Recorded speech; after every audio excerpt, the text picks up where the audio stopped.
Welcome to another episode of Bringing Down the Grindhouse, a podcast where we discuss horror in media, and today we're going to be discussing Mandy.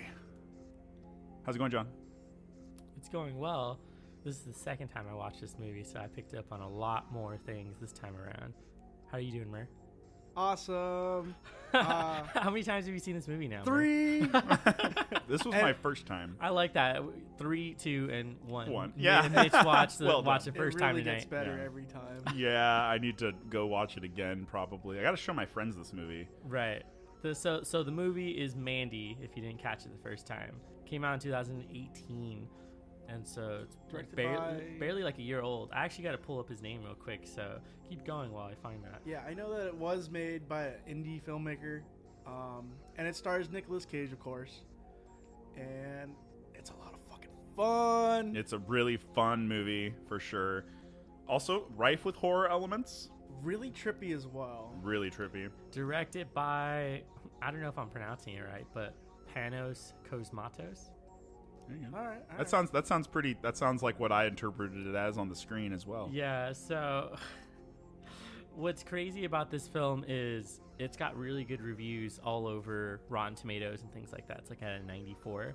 But a lot of audience members did not like the film. Yeah, it has a 6.6 on IMDb as of I don't know if today. maybe they just didn't understand what was happening or it was just too out there and they didn't really want to dig into I it. feel like it's a mix of too out there and pacing for general audiences. Yeah, it's got a slower pacing, and you actually don't get the title credit where it says Mandy until about midway through the movie. 1 hour into the movie, Yeah. they put the fucking title credit They up. do just the credits for all of the people who wrote it, the ones who did the music and things like that right at the beginning, and then it goes right into a slow burn movie that kind of explains Red and Mandy's life living in the woods, and he's just like a lumberjack. Yeah, working for the termite company, doesn't like to drink alcohol on the job. Right. Yeah. Yeah, they put in small little bits like that where he's like, hey, you want some beer? And he's like, no, I'm not going to drink today. Yep. Does smoke Marlboro Reds, even though his name is Red. I love that. Yep. I wonder if his name had any symbology. Well, the thing is, they open up with the King Crimson track, Oh my god. Yes. Starless, I believe. Yeah. Starless by King Crimson, and that is off the album Red by King Crimson. Right, so they must have tied that into it at some point. But even just the music by itself creates a really large soundscape that you get pulled into because the movie is more of a standalone piece of lore. Like the story and everything that gets brought together, it's a standalone that kind of borrows from fantasy, especially like Dungeons and Dragons types of things where there's mystical items. There's people who feel like they have powers or they're meant to be a leader. There's evil cults And whatnot as well. The names of the locations are very fantasy-esque. Well, they even do the the transition that shows these like really fancy lettering for where do they live at? The mountains. Shadow Mountains? The Shadow Mountains. Like That already sounds like fantasy to me. And they show it in this bright blue, shiny crystal lettering that first shows the transition when they go there. So essentially you're finding out where they live. But what were your initial thoughts on the film as soon as it started or just in those first few minutes? When it opens up, and this is my first time seeing it, so when it opens up and it has basically that bird's eye view of the trees, and it's just kind of floating over the trees, and you've got that nice King Crimson song going on. It really is trying to set up the wooded frontier setting that it's basing itself in. So it's very much it's a very what's the word? It's a rural setting. Yeah. And the music does a really good job of really easing you into the movie. It was very it reminded me of the opening to like Texas Chainsaw and stuff like that, where it's a really slow moving, just nothing too crazy right now, just really simplistic. I think I'm getting that correct. I believe Texas does open up kind of like that, where it's just like a nice frontier road and you're just sort of looking at it. No, for you're distance. right. Yeah, it definitely opens or like The that. Shining opens up like that also, I believe. And then there's also Treevenge that opens up like that, but that's a whole different The Shining thing. opens like that too. Yeah. Yeah, initially I thought, it's a really nice, mellow and slow beginning. And you see a lot of gradients in this film, and they're very prevalent in the beginning of the film. You see like Nick Cage in purples and blues and teals. But they get a lot of exposition done within like the first 5 minutes, I'd say. They get the setting, you know, what is the mountain? The Shadow Mountains. The Shadow Mountains. You get to see him leaving for his job and then eventually going to his house with Mandy. I love how this opening is. The music's very calming and very nice. And it's a big, like, you know, a relaxer before the chaos that ensues. It perfectly mirrors exactly what they're trying to portray, which is this is a nice like little married couple. This is their nice little life they live out in the middle of the woods. It's nice out there, very ideal for both of them. It seems, you know, he works with lumber, he lives around lumber. It looks like he probably I wouldn't be remiss in saying he probably built the house himself with her. Most likely, it feels like that to me anyway. It has so many windows. Yeah, the design of the house is a very specifically like made kind of thing. Like their bedroom is surrounded by windows that you could look out of and look into, and it's meant to be a place where they're really secluded. Yeah, solitude, and they're living their lives out in a very solitary way out there. I think in some way because she's a painter and wants the place to be calm and able to work on what she's working on. But also they don't really get into why they decided to live there anyway. Or how they came to live there. And Red even comments about how sometimes he thinks about leaving that place because he feels weird about being there. So maybe a little bit of foreshadowing at the beginning where he's starting to get like a bad feeling about the location they're living, especially with the symbolism that they end up dropping at the beginning. But let's go right to the start of it. So you kind of get introduced to these characters where Red is coming off of his day of work, right? Yeah. And gets on a helicopter, and then he has to drive back to where their house is, comes in and talks to her, and then you just get a nice montage of scenes where he's hanging out with his wife, and they're doing all these different things together. They're laying down, asking each other questions. You get to see what their home looks like, and a little bit of the landscape around the house as well.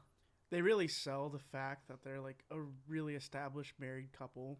Like you're not right who actually love each other. Like right. They're not just you're kind just of like, existing hey, babe, near how's each it going? other. They're just like, hey, and he just like, oh, what are you drawing? What are you making today? You know, what's on the mind? And then she's telling him like a giant, it was a jungle for jungle temple. Mm-hmm. That's what she said. I'm drawing a jungle. We don't see it, but you know, you could see on his face that he's genuinely like, wow. Like, fuck. Yeah, he's really impressed with her work anytime she shows it to him, or anytime he sort of, I would guess, comments on it.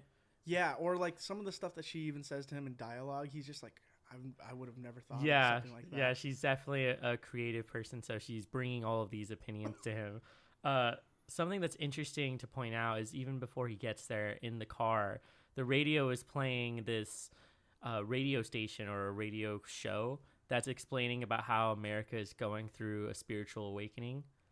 And so it's kind of a weird thing to include considering they run into a somewhat religious cult that's been warped into what Jeremiah Sand, which is the leader of the cult, kind of what he believes in and how he wants all of his people to follow him. But it is some foreshadowing to the kind of people that he's going to meet, and also maybe a criticism of certain religious groups that were sprouting out during like the mid 80s to like early 90s. I believe it's set in the 80s too. Yeah. I believe so. There were heavy amounts of cults. Well, there's an official timestamp at some point. Oh. Yeah, it's 83. Yeah. I believe what it is. Yeah. I never saw that. It says like AD, like 1983 in the beginning.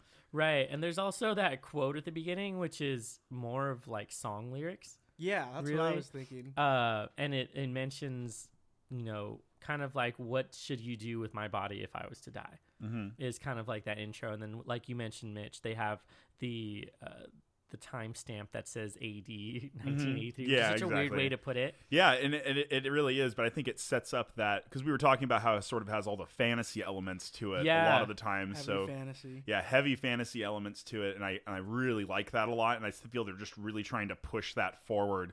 Like they're sort of like we're in the age of fire and brimstone still, like implying that age never actually left in this setting.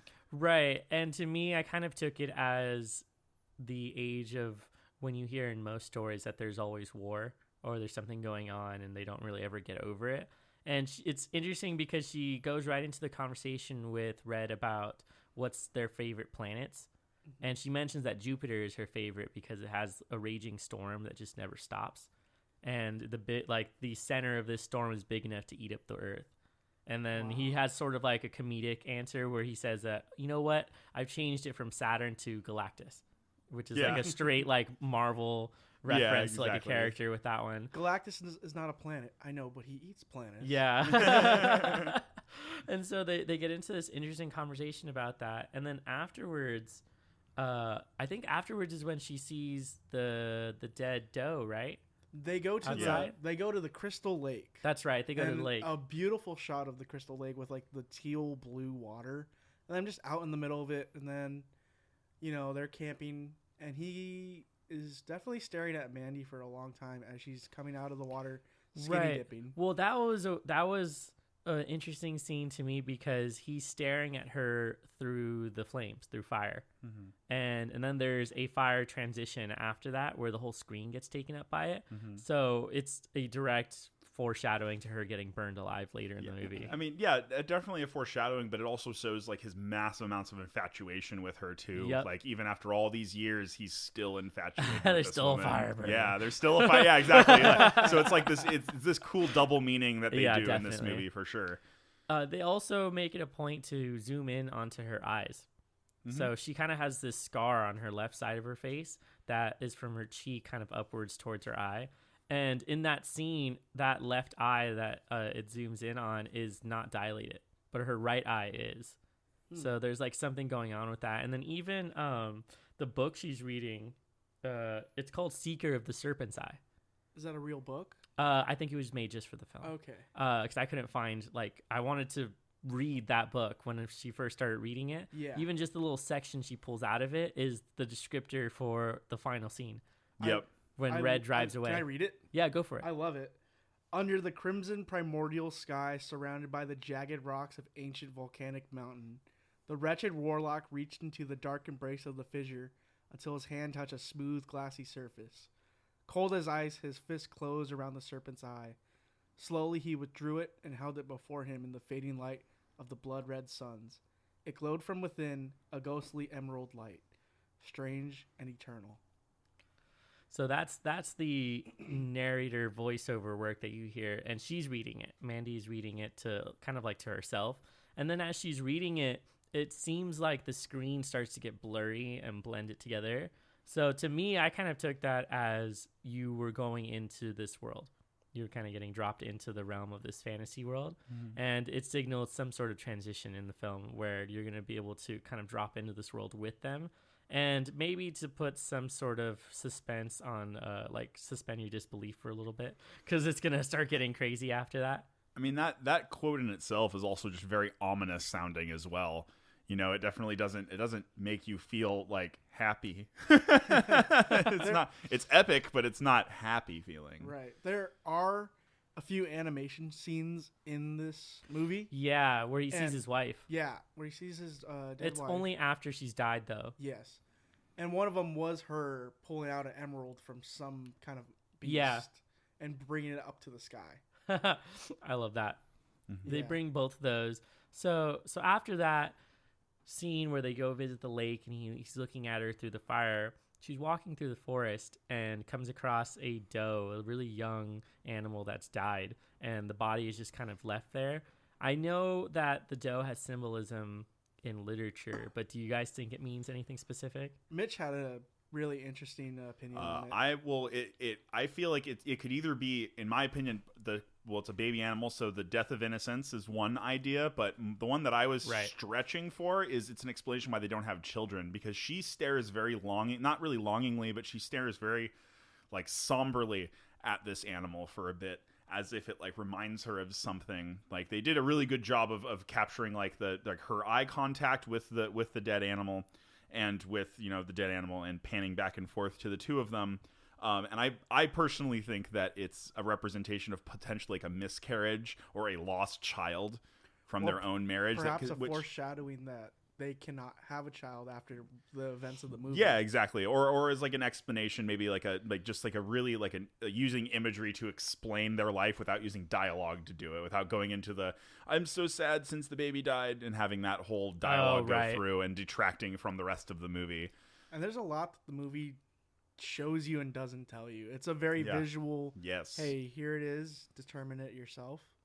Yeah, it's open-ended in a certain way. I think so you can take what you need from it to allow the narrative to move forward. That's an essence of really good storytelling as well, is showing and not telling people. Yeah, like showing them what's going on and letting you you should be able, if you can figure it out just by what they've shown you, I feel that they have truly succeeded very well in conveying their plot. I know that in dream interpretation, coming across a dead doe specifically signals a transition in your life. And so if you're the one killing it, then something is going to happen that's sort of out of your control. But if you come across something like that, or a dead animal, specifically that animal, that usually signals some sort of transition in your life that's either going to be forceful or something that you're not expecting. And so that I know for sure was, of course, foreshadowing whatever's going to happen to her. Just because she happens to be walking along that trail where Jeremiah Sand sees her.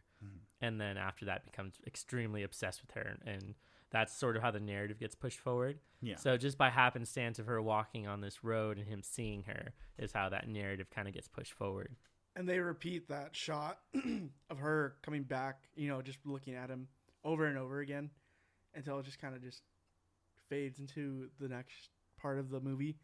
The Children of Dawn, which I do have to say. Yeah, Children of the New Dawn. Children of the New Dawn. Which I think is like a parody of an actual religious group that existed during that time. Okay. Yeah. There was so many religious cults that were popping up.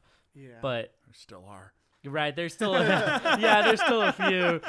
I think the group was intended to be a really strong parody of what they felt most of those cults are kind of like, especially with how they have pretty much a sociopathic leader who's a narcissist and just wants everyone to like him and only him and do things for him. If we do not do things the right way, you will not ascend. He says it once. Yeah. They don't ever go back to it, but he says it once. So that's like some kind of things where they're just playing with it. Like, there are more things to this cult, but we're not going to really show you. We're just going to show you how batshit fucking crazy they are. Well, even besides Jeremiah Sand and the rest of his crew, which I don't think they ever get named, but except for Brother Swan, right? Brother Swan, yep. The movie has its own sense of mysticism and lore that you kind of get into. And so you start really thinking about where exactly are they? There's no other signals for where they're at. There's no signs. There's no road signs. They're just in the Shadow Mountains. Yeah, you're just in the Shadow Mountains.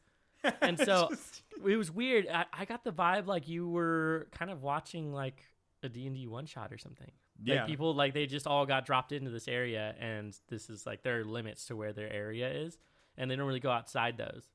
And so you kind of get this weird story that starts unfolding because of the color palette that they use, because of the sounds that they use, the music, the way they transition everything for it to be kind of like an LSD trip through the whole movie that gets more extreme as things start unfolding through the narrative. And so that transition really happens when Jeremiah Sand requests from Brother Swan that he goes and gets his wife. And so then you get introduced to the Black Skulls. Yeah, but he's like, do you have the item? Yes. The Horn of Braxis? The Horn of Abraxas. Of Abraxas, excuse me. Which looks like a stone ocarina. Yeah, really, like legitimately does, yes. Like really porous looking, a very porous looking stone. And I love how Brother Swan is like, consider it done. Like, he is... Total commitment to him. He is the right-hand man for this dude. Right. Which is kind of crazy, but that always seems to be something you see with cults like this, where their right-hand man is always extremely loyal, and they don't question them on anything. And so he requests that he goes and finds Mandy because he's become obsessed with her on that one viewing. It's like he's fallen in love with her on the first sight. And he's like, I have to have her. I need her to come over here. And so they go and summon these bikers so that they can have some help kidnapping his wife. Now, the bikers themselves are absolutely nuts. This is straight out of some sort of mystical story where you have these writers who are just going around the forest killing people because they're on a bad LSD trip. Yeah. And they're drinking tons of it. Yeah, they're just drinking liquid LSD mixed in with who knows what.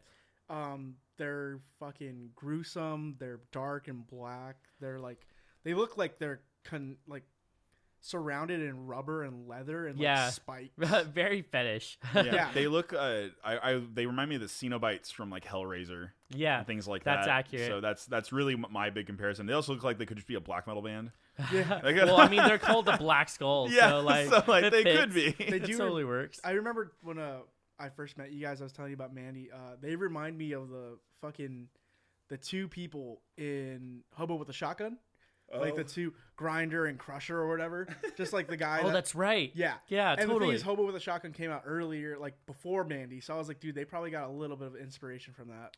They pulled inspiration, I think, from a lot of different places for something like this, because it starts off as a slow burn horror film, then transitions into this very indie, almost gonzo horror where you have the axe go flying across the screen and like planting in on that dude's skull near the end. So it just ramps up kind of in the middle of the film. It's like you said, it's like a LSD trip. It has to takes a while. kick in. Yeah, to kick in, really. And then when it kicks in, oh, you're going to fucking peak. Something interesting to note, too, is that there are 4 of those bikers, so they could easily translate to the 4 horsemen of the apocalypse. Yeah. And it's very religious, especially considering that Jeremiah Sand is a religious cult leader. So it would make sense that he would summon the 4 horsemen of the apocalypse to help him or aid him in something. But they don't do it without taking something. And he even says it. He says blood for blood. Blood for blood. And they give him the like fat kid, which is really mean.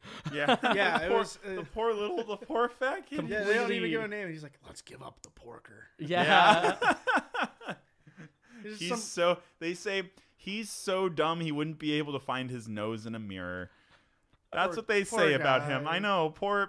I wanted to know him more. Yeah, all you see him do is drink a soda. Yeah, that's it. Yeah, That's he all doesn't do anything else. Yeah. Although I do think right before he summons the bikers by getting out of the car and blowing into this crazy ocarina. What is it called again?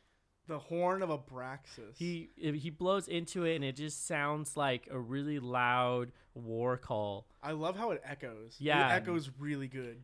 Echoes all the way through the area that they're standing in, and then he gets back into the van, and the fucking dude next to him was so funny. Yeah, he starts playing with the window. He's like slack-jawed, staring out of the fucking front window, and then he's bored, so he starts moving the window up and down. It's a little electric window, and he keeps hitting it, and it closes, and he does opens. it like 6 or 7 times. Zooms out so that you get to see Brother Swan's face, and he is so fucking done with him at that point. And then that's when they hear the roar of those engines when the bikers show up. And then they get the nice purple lights with smoke all around it. Oh, yeah. You could tell someone was sitting behind them with like a smoke machine. Just like filling in the area because they wanted it to be super dramatic. Yeah.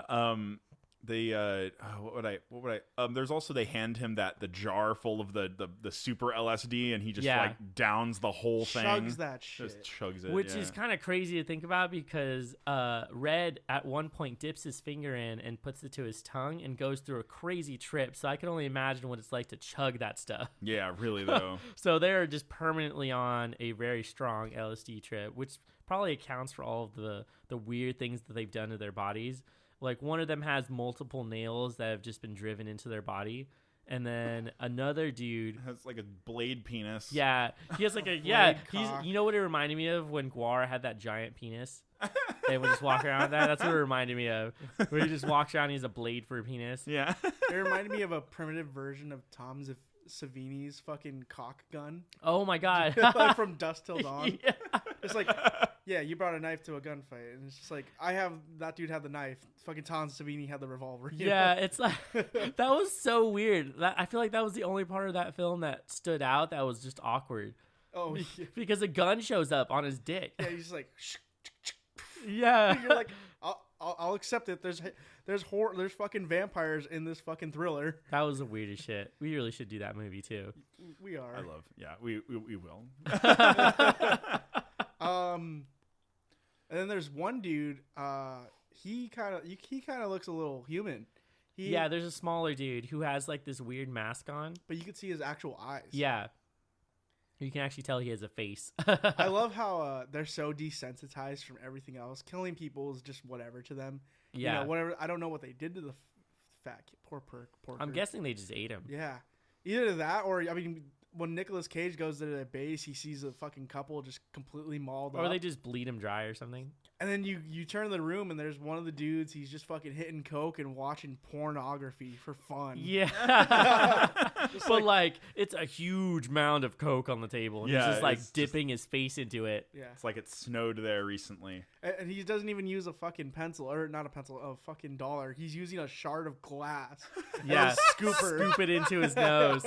That shit is so hilarious. Hard. So after they introduce the bikers, Jeremiah Sand's mom is the one that goes to find Mandy first. Correct. Goes to where she works to figure out where she lives. Yeah. She's pretty clever about it too. Yeah, and she like, oh, that's a cool T-shirt. What you reading? Yeah, just asking her general stuff, and she's still reading that book we mentioned earlier, the Seeker of the Serpent's Eye. Mm-hmm. So you live around here, huh? And then the biker guys show up at their house in a sick middle of the flash night scene with like is it thunder?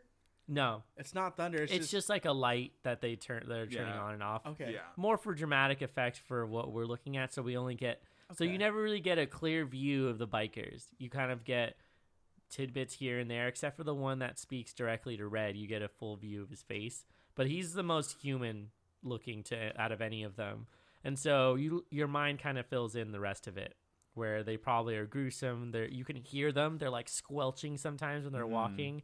And it's just because their bodies are deteriorating from so much damage while they're on this really bad LSD trip. I don't even consider them human. I don't know. No. They're like demons to me, Well, what's interesting is that when a little bit later in the film, when he goes and sees his friend to get his crossbow, he tells him, he's like, I want you to remember that they're not human. Like, these are creatures that you're going to hunt. Animals. They're animals. You need to remember that before you go and start hunting them. But going back, his wife gets kidnapped and he gets left there. I'm assuming tied up somewhere. Yeah.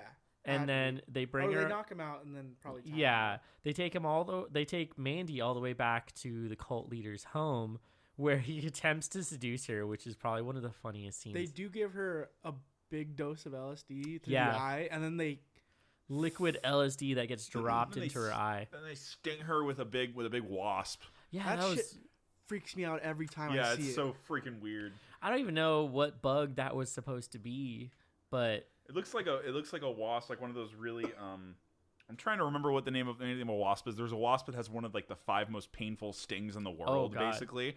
And so I feel they do that to like jumpstart the adrenaline in the body to get the LSD flowing faster. Right. Hence why she calls it the cherry on top. Oh, gotcha. I forget the name of the wasp though, which I might just start looking up and then I'll snap in later and tell you. Yeah. Right. So they walk her to Jeremiah. Right. She gets oddly indoctrinated, which is not really something that you see a lot in certain films, but it makes sense as far as the cult goes, because anytime you hear people talk about cult and how they got initiated, it's usually by a group of their peers. Tarantula Hawk. That is literally what it's called. It's been awarded the 2nd place on the Schmidt Sting Pain Index, beaten only by the South American bullet ant. The pain from a bullet ant sting lasts up to 24 hours, whereas that of a wasp usually aggravates the unlucky victim for 5 minutes. 24 hours of pain. So, yeah. God damn. There you go. A little ant? Yeah, no, it was a big fucking wasp. It's a big wasp. Oh, yeah, the bullet ant. The bullet ant is a different thing, yeah. So it is that wasp? Yeah, look. Oh, do you want to see a picture of it? I'll fucking show it to you. You'll look at it and be like, that's exactly what they did. Yeah, look at that. Oh, that's the guy. Except he's huge in the movie. Oh, yeah, okay. Yep. They definitely use something like that. Tarantula Hawk. And so, like you guys said, it must have been to accelerate the LSD, because she immediately goes into her trip. And then the audience does as well while watching. So you get the, I'm sorry, what is it called again when you get?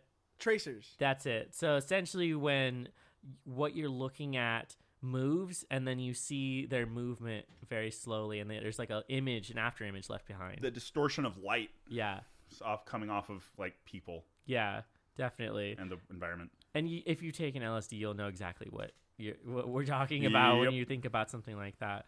But what's interesting is that she gets brought into this trip, and she's only speaking with the 2 women that are a part of the group. And that almost always happens with real life cults. They will get indoctrinated by people who are supposed to be their peers. And so they think that maybe nothing is wrong, right? There's like women who are kind of bringing you into this cult and of what exactly is supposed to be something that's good. But it ends up being, of course, terrible for her. And so they bring her in, sit her down, and then Jeremiah Sand comes in. And he's trying to impress her in this really weird moment. He plays his own record for her. Right. Do you like the Carpenters? Well, this is something... This is better than the Carpenters, is what he claims. His own music, he's claiming, is better than the Carpenters, which is really funny. Puts in a nice vinyl onto his player and then starts playing his own music, which is like, I don't know, really weird folk music. Yeah, it's really like Elvish, kind of just like kind of just a little something you would sing hear song tune. It's pretty close to the King Crimson opening song in like atmosphere, how it sets it, but it's not as good as King Crimson. So and then he's like, God gave me a gift, and he gave me that gift to translate it through music. But they did not accept that, or something like. He says something along the lines. Well, the way he describes his story sounds like he ascended into heaven and was like, "Yo, I'm meant to make music. Check me out." And then God was like, "No, what the fuck are you talking about? No." And then sends him to hell and mentions how he's in hell, writhing from pain because he was not given what he was like deserving of. And then apparently met Satan, who was like, "What are you talking about? You can go up there and take anything you want." And then apparently gets sent back to Earth to do his fucking music and to like get all of his cult following. So he's completely deranged and narcissistic and thinks he's like the best thing that's happened to the Earth. And so of course he's supposed to be like the Jesus Messiah figure for everyone else. I love Mandy's reaction too, but before we go into the reaction, there's a shot where he's just explaining everything that John just said. Oh yeah, he tells a really long, elaborate story about how he pretty much ventured to heaven and then to hell and back to Earth. And it mixes in the shot with Mandy's blank expression to a point where you can't differentiate the two. It's just like a blank stare with minimal talking. Right. I'm guessing they shot both faces and then overlaid one over the other and then brought the opacity on one of them up or down depending on whether or not they wanted you to see Jeremiah's mouth moving. It was great because it conveyed Mandy's just like, nah. She was just staring blankly at him the whole time he's doing this. He's even telling her about how he's completely experienced with so many women and that he knows exactly what she needs and she should be like honored for having sex with him at that moment. Pulls open his robe to show her full frontal dick and it's just like, hey, we're gonna like get into it. And then she stops him and goes, wait, you made this song? And he's about like, you? He was like, I did. He's like touching himself. He's like, yeah, I did. And she's like, is it about you? And he was like, yeah, it is. And then she goes into hysterical laughter. Just hysterical, almost taunting laughter where she's just laughing at him and is like throwing her head back in her laughter. He's so pissed. He's like flips out. He's jerking it. He's like, stop. He's trying to get hard to like probably assert some dominance and he just can't do it. Stop fucking laughing at me. Stop looking at me! Yeah, and then he goes into what was that guy you compared him to? He does the Dennis Hopper from fucking Blue Velvet. He basically does that like throughout the whole thing. So fucking funny. Don't you fucking look at me! Don't look at me! And of course has his entire world fucking come crumbling down at that moment because she just did not accept his advances. I will say that me and John, we saw a Blu-ray version of the movie. Yes, there's more. There is a little bit of extended scene here and there. But when I know you didn't see it, Mitch, but we were talking about there was one scene where she talks to the old woman and she's like, "What do you think about all this?" Yeah, and then she's just like, "I think it's about time you'll all meet the Reaper," and that doesn't come in until later. The Reaper is the crossbow that Red uses later in the film, which is kind of odd. So he leaves that crossbow with his friend. So at some point, I think Red was pretty dangerous and was probably like into some dark shit and just left it there. But then after that terrible thing that happens and his wife gets fucking burned alive, he's like, nope, time to start killing people. Goes back and gets his weapons. Goes full John Wick. Yeah, exactly. Yeah. And just like preps up and starts going after these people. So yeah, there's definitely bits and pieces that are added in, which are really good too. And that one was one of them because it's just a small detail. There was the, so, you know, he's like pissed off. You know, I love the scene after that where he goes into the mirror to look at himself, and he's so like pathetic at that point because he's just like, what do I do? Please tell me what to do. And he's like looking at himself in the mirror, and then he transitions to like this moment where he's like, oh, don't ever doubt yourself again. And then like and then moves away from the mirror and then decides that he's gonna go back, find Red, and then burn his wife in front of him, which is exactly what that whole scene is. But before that, he stabs him in his side with, what was that thing called? Oh, I also love how he's just like, you and your ugly whore wife have messed with the wrong people. And it's like, dude, you were just trying to bone this chick. Right, exactly. You're just being like, your beauty is so divine. Never seen a woman like you. He's like the extreme version of those dudes that get super offended when a chick just wants nothing to do with him. Yep. Hey. I don't want to talk. You fucking whore. How could you do this to me? Right, yeah, exactly. What the fuck? I'll treat you so good. You'll be so good, girl. We'll be together and everything. It'll be great. And she's like, no. What the fuck, bitch? You know, yeah, you're like, ugly anyway. You're ugly. Yeah. That's exactly what he does. It is so fucking dumb. And he gets all butthurt about it, comes back and decides he's going to do something crazy. But then this was a super weird fantasy moment where he brings out the knife and he's like, oh yeah, here's the tainted blade of the Pale Knight from the Abyssal. Yeah. It's like, shut up, nerd. I love how they show these items too, because they get like a green neon light and they just do like a whoosh kind of shot just to show you really slowly, like, yes, yeah, this is the fantasy weapon we are using right now. Yeah, they totally care that you know exactly what this item is and what it looks like. And then in true like dope. religious symbolism, they stab him in the side just like Jesus gets stabbed while he's hanging there. Mm-hmm. And then his wrists are above him with barbed wire, which is like his barbed crown that gets put upon his forehead. So it's just like there's all just so broad, like they're broad strong strokes of the religious symbolism that they like to include for things like this, especially considering that Jeremiah Sand fancied himself Jesus and the Messiah, when really it was Nicolas Cage's character, it was Red, who was going to be the person that kind of comes like full circle, gets sort of reborn in the middle of that movie and then comes back for his revenge. So it's interesting that they decided to do all of these things before he drags him out. And then they have a really fucked up scene where they have his wife like in a bag. They string her up on what looks like a swing set or something. Yeah. And then just light her on fire. And then stay there while she's burning. Fucking hyped. I mean, and they're all really hyped about it. But the interesting thing is, most of the time when if you watch any movie where someone's burned alive, they're usually screaming or something along those lines, or like there's a lot of really discordant noise going on. But this, they did a very, if I remember correctly, it was a really like kind of like soft like synthy sort of thing, or it was just very quiet with like this little like bassy noise behind it, but it was it wasn't as climactic as they usually make scenes like that out to be. Yeah, exactly. It was more of a transition. Yeah, exactly. Yeah, it was intended to really push that story forward without you lingering on it too long. Mm-hmm. I really like I also like the scene before it when he goes up to him, he's like, you don't know what love is. Oh, right? You don't know what true love is. This is true love. And like opens up a revolver, puts a bullet in, spins it, pull the trigger, and he hands it to the girl, and she just looks at him. Yeah, he puts her on her knees right in front of him and tells her that to show her a commitment of love that she needs to just play Russian roulette by herself. Yeah. And Nick Cage, you could hear him, no, like, nah. Yeah, like, don't fucking do that. Don't fucking do that shit. And she does it and gets lives, lucky. But he's just like, fuck. And then they burn his wife right in front of him right after, so like he's just seen a lot of crazy shit. Right. You see a single tear too. Yeah, they stay on his face a long time because he's got like barbed wire around his mouth, on his wrists, holding him to that place.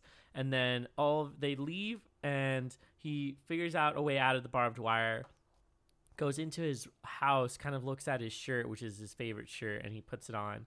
and goes to his bed and falls asleep for who knows how long because he's just so fucking traumatized from what's happened.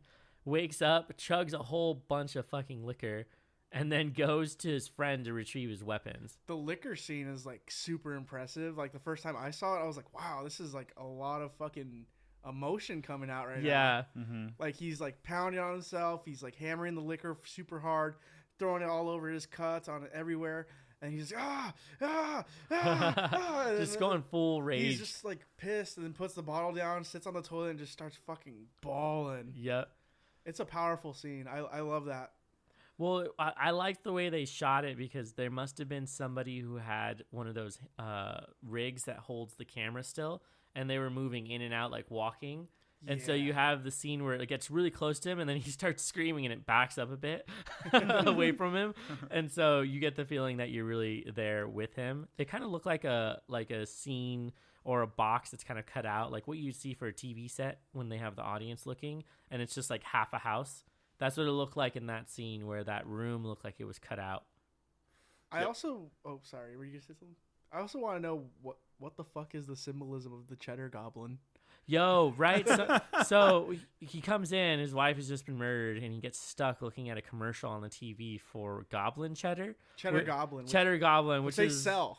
That's real? Yeah, you could buy a box set of Mandy, and they will give you a box of cheddar goblin macaroni and cheese.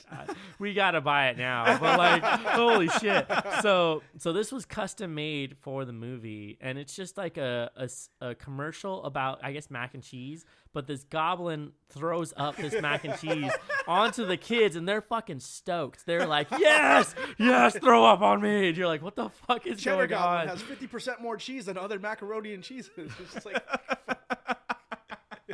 It's so odd and out of place, and it just takes you like way the fuck out of the movie, and you're like, why did they make this weird commercial?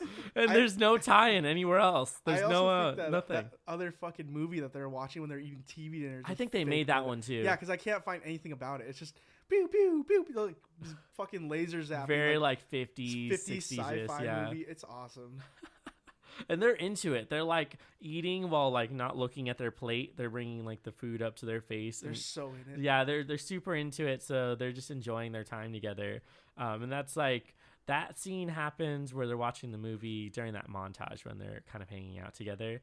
And so, we also forgot to mention the Starling story that she tells about her father, who apparently was a fucked up dude and hated starlings. Whoa, I just realized something. What's that?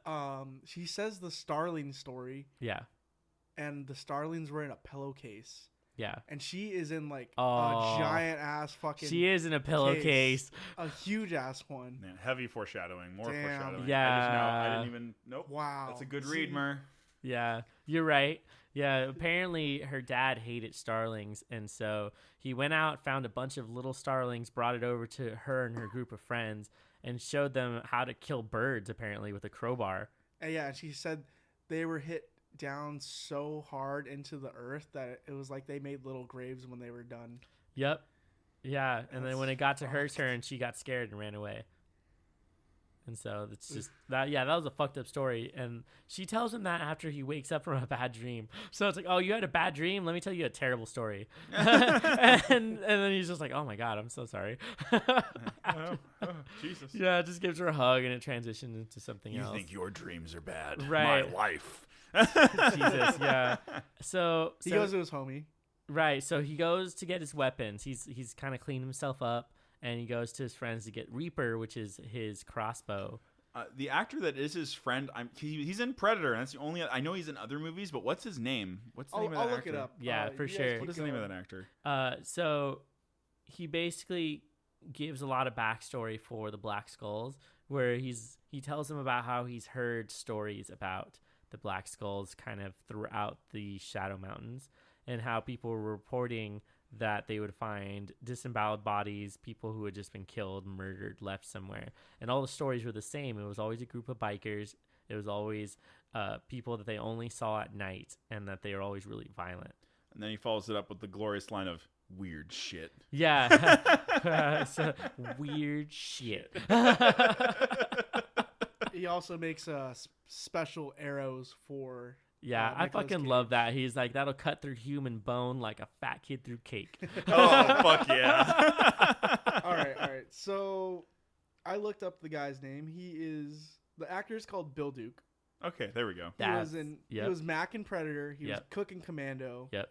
He is Chief Hinges and Exit Wounds and a bunch of other movies that He's in so many B-list horror films. Yeah, and the list of this just goes on. And he's always that dude. He's always the one who like gears you up, and it's just like, here you go, be careful. He's always like a side character. Yeah, he's really good at that. He's kind of like that NPC you go visit before you go on your quest. Yeah, exactly. Here, take this before you hit the dragon. Yeah. Right, yeah. And then fucking what does Nicolas Cage's character do next? Goes and forges his own fucking axe. Yeah. With a blade. It's got a bladed hilt, not a bladed hilt, but a bladed handle also on it. And it's so sickly. It looks like he ripped it off of a motorcycle. Totally. Yeah, honestly. It's so he does it like the super old school way where you kind of pour the molten metal into like a mold. And then heats it up and then hammers it so that it strengthens whatever metal he's working with. He's making the blade. He's like I love how it has a handle at the top. Pressing the blade. Right, yeah. So it's essentially like a 4 or 5 foot axe, and apparently you can buy the prop for $449. So we're pitching money for the Mandy axe, it's right? called the Beast. Yeah, Beast. Oh, it's called the Beast. Yeah. Is that the official name for that weapon? Yeah, the Beast. I fucking love that.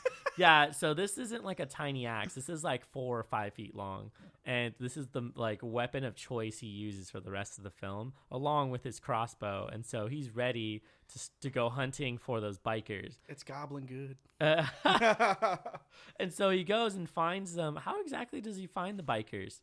Oh, he just camps out somewhere while he's like. Because I know he plows one down. Like. Well, yeah, he uses the the Reaper to shoot one, and it gets him off the quad. Yeah. And then that's when he's like, "Oh, I'm getting in my fucking car. I'm gonna run this bitch over." Yeah. Yep. And then it flips the flips whole car. The car, yeah, because he's so big. He tries to shoot a gun, and if you look closely, it's like an old school fucking pirate pistol. Yeah, it's like a flint fucking. Yo, that's crazy. I forgot about that. I must have been like writing notes when that happened. Yeah, exactly. He pulls out a flintlock pistol What the fuck is this? and just fucking mows that dude down. And it flips the car. Yeah, that's crazy. That's why that's the thing. I don't think they're human to a degree because definitely he flips the whole fucking car. I think that was definitely the point. Yeah. And so there's demons. There's the 4 of them. So he kills that first one, and then he gets to the house where the other 3 are, but not before getting. No. They capture him. That's right. He's like he gets captured. No. I was like I had something wrong in that description there, but he does get captured and tied up, and then wakes up. For which one? They nail him. Oh, he gets a nail through his hand to kind of keep him in place for where he's tied up. Keep him with the Christian. Oh, totally. Keeping with the too. Jesus Christian symbolism by having his hands nailed. Shit, I didn't even think about that before you mentioned it just now. And I don't even think they mentioned any of the names for the bikers, but it's the smaller one. It's the one that you could see that has a human face. Yeah, he has like a clearish mask over his face. It's like a white mask, looks like, with some eye holes in it. It made me laugh way too much because it reminds me of those like clear basketball masks that people wear. Oh, yeah. You know what I'm talking about? Like if they've ever had like a broken nose or something, it's just to keep their shit in place. And so, yeah, he gets up real close to him and is... Did he say anything to him? He slices him up and cuts the shirt. Cuts the shirt. Oh, yeah, that's right. Cuts the black and white shirt. He's like, that's my favorite shirt. I love that he calls him a snowflake. Yeah, he dumps him down the side of the thing and then calls him a snowflake. Yeah, he's just like, God, I wish I knew the exact line, but he's just like almost saying, you're pretty much an insufferable snowflake. And then knees him and then takes him down and fucking throws him into the pit right next to him. Which has to be like 20, 30 feet down because it takes a while to hear that thud. Mm-hmm. And so he's managed to break free, and now he's got to take care of the other two bikers that are still in the house somewhere or outside. And this is where we get the scene that we described earlier where the big ass biker is just sitting doing a whole bunch of coke, watching porn, and with his big blade penis. He stands up and it just looks like a blade hanging from his like a waist belt. It is not hanging or swaying. It is fully erect. So. Yeah, it's like that is a fully erect blade. Well, they show right before Red gets up close to him. He's watching the porn, snorts a bunch of coke, and then the blade like moves up. So it's like he's getting like a full erection in that moment. So not only that, but this film has so many references to penises and being like super phallic. Yep. Like there's literally a chainsaw battle at the end. Yeah. Oh, with the chainsaw. Oh yeah, with the bigger chainsaw. So yeah, who has a longer, bigger chainsaw. That works efficiently at the first pool. Right. Yeah. Before we get to him, there's some because he fights this the coke snorting porn watcher. Yep. And he does sort of a baptized in blood sort of thing by slitting his throat with a fucking box cutter. Thank you. Yeah, he uses a box cutter and slits his throat with that. And then it just gushes out onto his face, and he's laughing and smiling the whole time while he's dying. And then Nicolas Cage gets up and takes a glass of that cocaine and snorts the whole fucking thing, but not before killing the other dude who climbed out of the other guy pit. comes back, right? The guy that cut his shirt. And he goes full rage mode and says, "You're the one who cut my shirt. You cut my shirt." Yeah, and then she's still burning. Oh she's my still God. burning. That's the last one. Oh. Yeah, the last one that dies has probably one of my favorite lines from the Holy bikers. shit. Easily. How did he kill the shirt guy? The guy that cut his shirt? He like snaps his neck. Oh yeah, he snaps his neck. That's right. And it zooms in on his crazed face. And then his face looks crazy. Oh, Nicolas Cage has amazing facial expressions in this movie. It's awesome. You gotta watch it.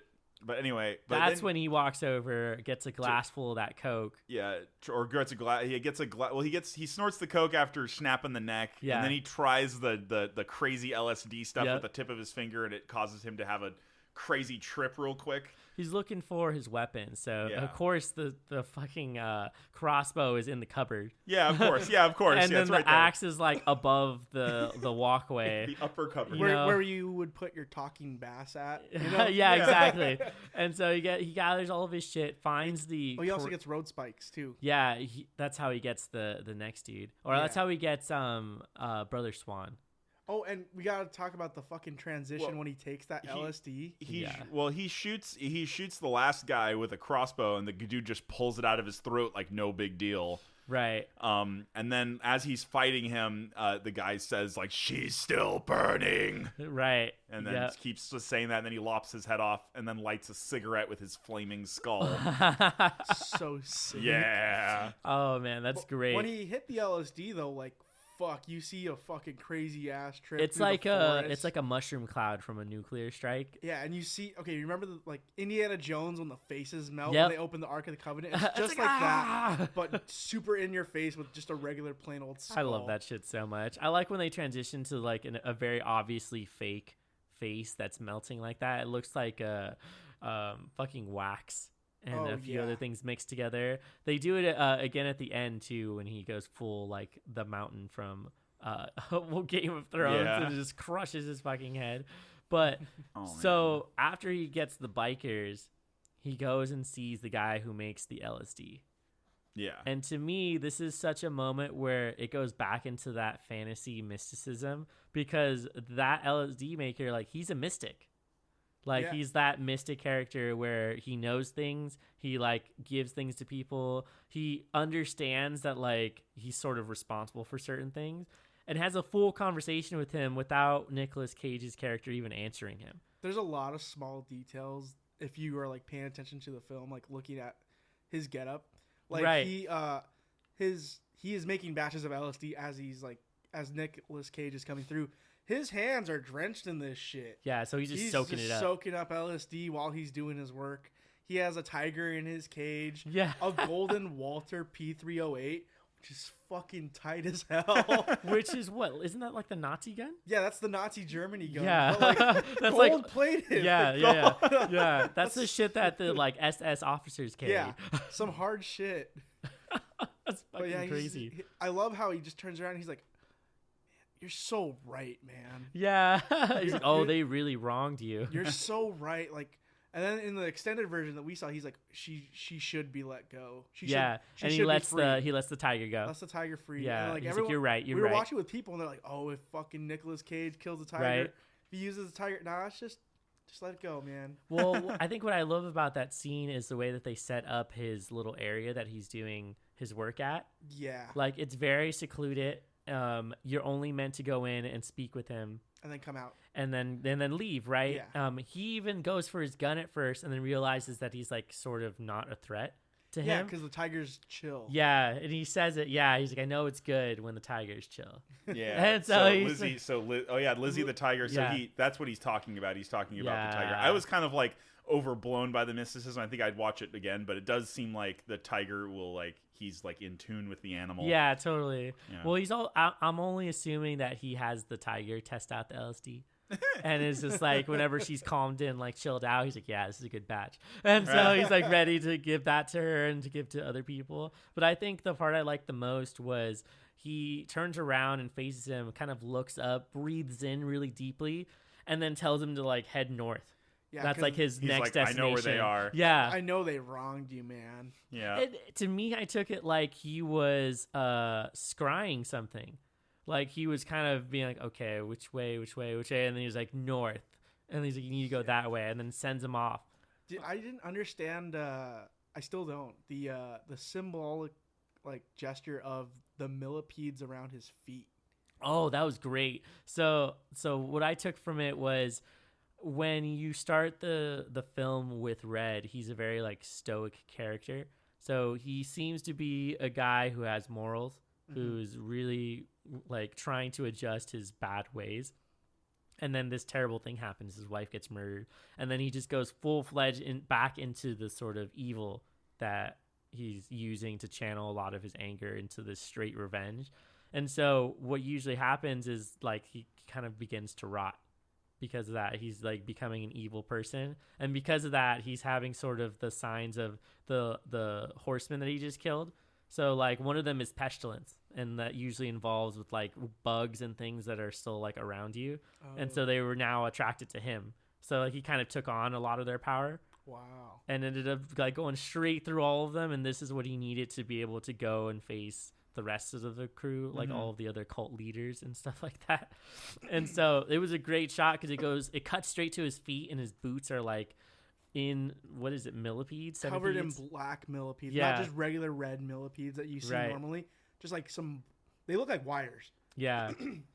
But they're fucking creepy. Well, I also took it as the rest of the film is Red sort of descending into hell. Mm-hmm. There's even a scene where he's sitting on top of the quad, and it's a completely red background or red light. There's smoke coming up from underneath him. And it's when his quad like stops working. Like he has to take the rest of it on foot, basically. That shot is awesome, too. Yeah, and it's amazing. It's like a sort of downwards facing up shot at him to see where he's sitting. And so from that point on, he then has to sort of descend really slowly into their version of hell, like that they've made for him. Yeah, but before that, before he goes and descends into hell, he takes out two people, one person. He takes out Brother Swan. Yeah, he uses the road spikes. Yeah, to stop his van. No, it's not a road spike. He doesn't use a road spike. He uses the bladed end of the axe and just shoves it down his throat. Stop the van. Oh, to stop the van. Yeah, you're right. Never mind. Excuse me. I missed that part. They throw it on the road, and then his van gets stopped. And Brother Swan is with that younger girl who I don't think ever gets named. She doesn't get named. She's the revolver girl. Yeah. But same girl, yeah. She is also the one who is like... She's very innocent. She is very innocent, but I believe that she is like Jeremiah's main like piece. Because like there's a lot of scenes she's where... pregnant, right? Yeah, I'm pretty sure she's pregnant, but there's a lot of scenes where like after a thing that happens with Jeremiah, she's like entering the room and closing doors and stuff. Yeah, it's kind of fucked up. Like, they're giving the idea that she is there to provide a lot of sexual pleasure for him. And so she sort of is relieved when he kills Brother Swan because he just lets her go. Because I think he realizes that she's really innocent in this situation. But killing Brother Swan is like one of the better killings in the movie because he shoves the sharp bottom end of his axe straight into his mouth. And it takes a while. There's like, he basically like chokes on his own blood. He's like, Oh, okay. I mean, like, it's bad enough that it's in his mouth and, like, down his throat, but then he's like... Yeah, he is forcing it down into him, which is a very specific reference to dick going into someone's mouth. It's phallic. There's a lot of phallic stuff Yeah, in they here. love doing that and turning it on these people who are fucking terrible. So you don't give a shit about any of these people who die. No. Because they've already burned his wife. They're just like a weird fucking people. cult. Talk about the song. Which one? The one that you never thought would be in a movie. Oh, fucking shit. I need to find out the name exactly of that. You know what? I'm going to look up the name of that song. So Nicolas Cage, he's up on a mountain. He's overlooking, you know, all right, what am I going to have to do? Sees a person cleaning a car, sees the giant triangle church, and then sees another guy just chilling out. So he's getting a scope of what is to come. The next scene, you hear a song. John knows the song, but kind of doesn't. He does and he doesn't. He knows, you know, it's like when you know a song from your childhood, but you can't remember the fucking name for your life. You know it, but you don't know it. You know, you recognize the melody and the beat, but the title. Yeah, I can't seem to find it, but essentially it's a Mexican song you'll definitely hear at like your kid's fucking birthday party, and it's like all the old Mexican dudes are drinking and like listening to the song and singing along. And what's funny about it is it's just that weird white dude from earlier in the van who's putting the window up and down, cleaning his car to this song. And then out of fucking nowhere, this axe comes flying across the screen and plants itself in his skull. And so you then have like the silhouette of the axe hitting him and the blood splurting everywhere. Mm-hmm. And that's how that guy gets killed.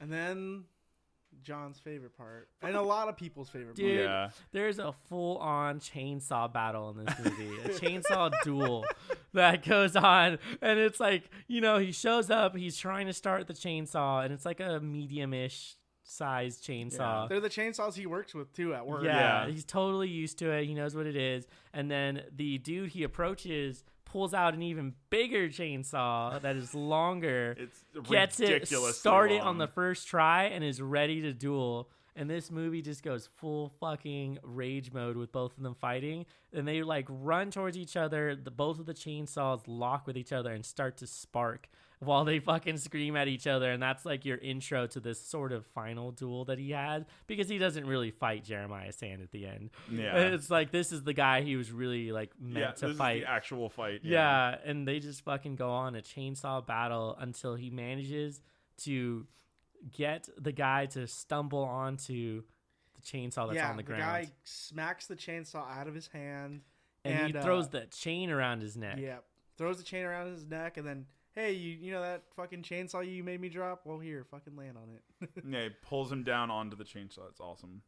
Which makes for this scene where you have an above shot of the guy's body falling onto the chainsaw while he's like shaking and convulsing, and then there's just red spray coming out from under him because of the chainsaw. And so at that point, everyone except for Jeremiah Sand and then the older woman who was with him are both still alive. And so this is Mama where Sand, I'm convinced this is mom. Yeah, it's kind of. Well, she was one of his lovers. She says okay, gotcha. Yeah, never mind. Jeremiah says that I am. Oh my god, his the best creepiest lover. line. So creepy. He's never had anyone else like me in bed before. God. Yeah, she's like, I'm the most sensual lover because of my empathy. You're like, what the fuck? She basically tries to, because he seduce walks into the old church and starts descending lower. Throws the book. Yeah, throws the book off to the side after looking at the book of Jeremiah. I love that. He's just like, what is this shit? And just drops it off the podium. I will learn nothing from these pages. And then he just goes down. He encounters the old woman who's in a room with a lantern and like a beach scene? like a beach scene on the wall next to her, and that's like all she lives next to, basically. Right. It looks like an advertisement to me out of like on a billboard or something like that. Take your vacation now. And so she's doing that. So she basically hits on him or tries to seduce him, I would imagine. Well, she like goes up to him and like starts touching his chest, telling him about how she's such a great lover. Mm-hmm. And then it cuts to the scene of him encountering Jeremiah and throwing her head at him into the scene, and he flips out. I think he even like squeals a bit and is just like, what is this? And then goes into the full narcissistic cult leader mode where he's just like, I'm better than you. Like, you'll never understand what I'm talking about. Mm-hmm. And then he's like, you're supposed to be kneeling before me. I love that. He is like his hand fucking Red has his hands around Jeremiah Sand's head and is just getting ready to fucking crush his skull. And he's just like, no, you're supposed to be kneeling in front of me. And then he starts doing it. He's like, dude, come on, man. I'll fucking suck your dick, dude. I'll fucking blow you, man. I'll blow you, man. That's so funny. That was easily one of the funniest changes because he's just like, he knows he's about to get killed. And he's just like, man, I'll just suck your dick. Please let me go. Like, don't kill me. And then he goes full fucking the mountain from Game of Thrones and crushes his fucking head. Yeah, and his eyeball pops out and everything. Oh, it's so mode, barbarian. fucking good. Well, it's super funny because it transitions into like an obviously fake head that he must have just crushed in his hands. And it's just whoop. Yeah, and it's even funnier that way because to me it's just super campy. Yeah, to, exactly. Like, show it's something great like though. that. It's so and good. so yeah, just crushes his head, drops his body, and then is able to leave. And the final scene is him getting back into his car and seeing after like lighting the whole church on fire. That's true. Burns. He lights everything in there on fire. Leaves, gets in the car, and then he has like a vision or like an apparition of his wife show up in the car next to him. And then the flashback of him meeting her for the first time, wearing his favorite shirt. You find out that his favorite shirt. Cute. Yeah, it was cute. This favorite shirt is his favorite shirt because he was wearing it on the first night that he met his wife. Yeah. And everybody went, while watching it. After watching a bloodbath, we all just went, oh, he's the sweetest man. I believe what it is the shot of him taking Mandy home the first time he's ever saw her. Yeah. And then going back to looking at Nick Cage, and he's fucking, I love this shot so much. He's bloodied and fucking frayed and just disgusting, but he's wide-eyed and just holding it down, and then big smile. He looks back at Mandy again, and this giant smile. Well, even after that, he's like still super hyped on everything and is like ready to leave. And then what's cool is that the scene that you heard described earlier, the one that Mur read, the primordial sky, is what you see. He is driving away from this scene. Volcanoes erupting. Yeah. 3 or 4 planets up in the sky. It's very sci-fi. Yeah, it goes straight into the credits, which have no music. Yeah. And then an interesting bit at the end.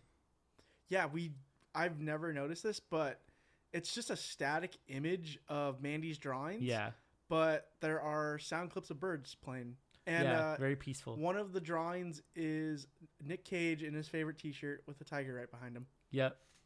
And you see the tiger kind of transition one of the scenes where it like roars in front of a moon. In front of the moon. Some metal shit. Mm-hmm. So yeah, there's so much. It's so much metal. Yeah. Like a lot of the what is it like title cards and stuff. Like even the Mandy title card when it first appears the hour into the death movie metal band. it looks like it could be a black or death metal band like easy. It's so good. I love the title cards in this. Like they're super nice. Mm-hmm. And like even they're like down to the font they're like fantasy. Yeah, for the credits too. Yeah. It's fun. So he does survive. He survives through the whole thing, but not without his wife. But what was weird about it was that because of this weird world that they got dropped into, I almost wonder if the whole story was just fake. Like none of it is true, and it was just like a retelling that someone was, it would be crazy if it were the book that Mandy was reading. Exactly. The like other chapters in the book or some weird interpretation. Either way, he survives all the way through, and you get a really satisfactory revenge film where he gets revenge for his wife getting killed. My favorite Nick Cage movie, easy. He was born to play this role. Yeah, definitely. He was probably stoked when they told him about it, and he was like, "Yeah, no, I got it. Like, I'll definitely do that." Yeah. I mean, you guys remember, Wicker Man? Yeah, I've dealt with cults. Fucking Wicker Man. Not the bees! See, that's the problem, though. Like, everyone's like, Nick Cage, I can't take him serious. But when he does something like this, I'm like, dude, come on. Nick Cage has performance in him. He can. He is really good. I don't know why people hate on him so much, It's because he has a wide variety of movies that he's in. He's been in a lot of shit. Yeah. And they usually reference, like, one movie to, like, showcase his entire Yeah, it's usually Wicker Man. proficiency. I'm like, have you not seen Lord of War? But there's other things. Did you guys have any final thoughts on the movie? Things you really liked or we missed? Mitch, you want to go ahead first? The soundtrack is phenomenal. Yeah. The cinematography is phenomenal. The storyline is phenomenal. It's phenomenal. All the pieces came together. It's a really fun movie. You know, Yeah. I don't think we're going to see it like at...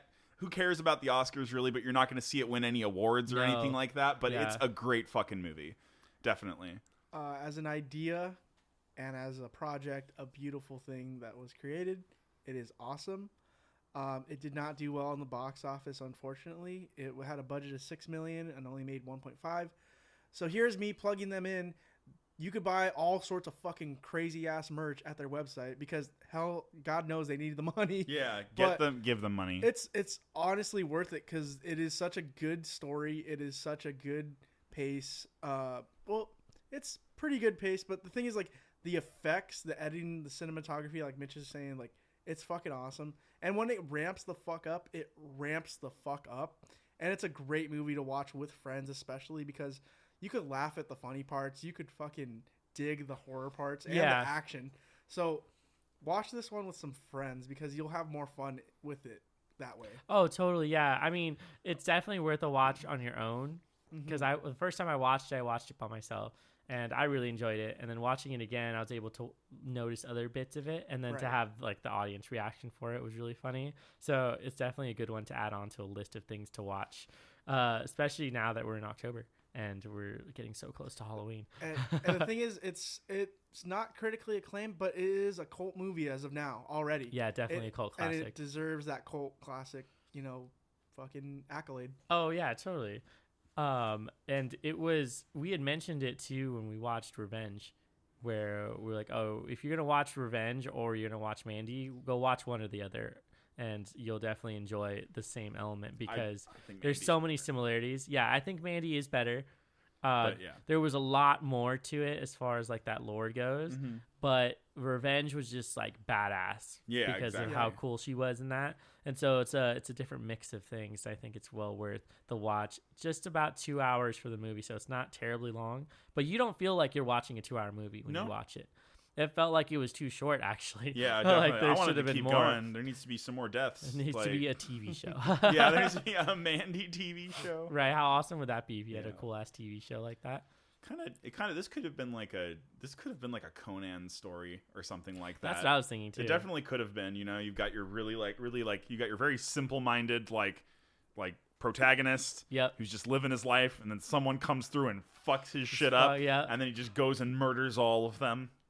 A modern retelling of Conan. Yeah, modern retelling of Conan. Nick Cage plays Conan. I could see that happening. Yeah. It definitely works out. Yeah, that was great. Yeah, definitely. Would recommend go watch it because it's well worth the time that you're going to spend watching it. It had been on my list for a long time before I decided to watch it. And my friend brought over the Blu-ray of it.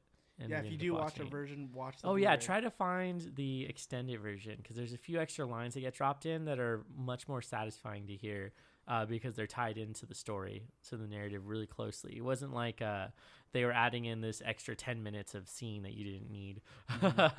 I'm surprised they actually ended up cutting certain parts. I guess just because, when like you're cutting off just the little tidbits of things to make it just right, I feel like that's what they were doing with some of these lines. But that's pretty much it. Did you guys have any other final thoughts? Nope. Nope. Go watch it. Go watch it. Yeah, that's my thought. Before I let everyone go, I just want to remind you guys we're super easy to find. We're on all of the streaming services. So go and look for just Google or look in any of the streaming services, Bringing Down the Grindhouse.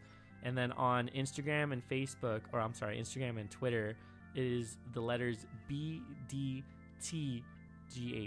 _podcast, and you'll be able to find us on Instagram as well as Twitter. And of course we have our Facebook page that you can join and follow us and comment on all of the things that we're putting up there. And so make sure you leave us some interesting recommendations. We love having more things added to our schedule, as well as answering comments on things we might have missed because this is a long movie. I'm sure we've missed certain things in it, but thanks for coming out to talk with me. You guys, I hope everyone has a good night. Have a good night. Spooky.